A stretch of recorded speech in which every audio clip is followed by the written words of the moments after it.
Mən onun nömrəsini itirmişəm. Səndə var? Rus dilində necə deyəcəyik? Mən itirmişəm. Baxır, bunu kim deyir?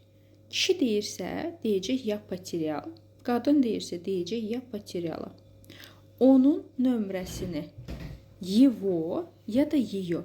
Baxır, nömrəsini itirdiyiniz insan kişidir, yoxsa qadındır. Его yox və yaxud ее nomer. Deməli, mən onun nömrəsini itirmişəm. Necə olacaq? Ya poteryal, ya da poteryala, его və yaxud ее nomer. Səndə var, səndə. У тебя есть, у тебя есть. Uşaqlar, mütləq şəkildə danışıq dərslərinə ev tapşırıqsız, qrammatikasız, dərsdə nəsə yazmaq və s. yoxdur. Yəni, hər dərsdə bir mövzu müzakirə olunur. Lazımı olan cümlələr sizə öyrədilir. Bir dərsə aşağısı 20-30 cümlə öyrənirsiniz. Təsəvvür edin, bir aya siz nə qədər cümlə bilərsiniz. Ona görə də aşağıda qeyd elədiyim nömrə ilə yazın, güvənin və əmin olun ki, nəticəni %100 görəcəksiniz.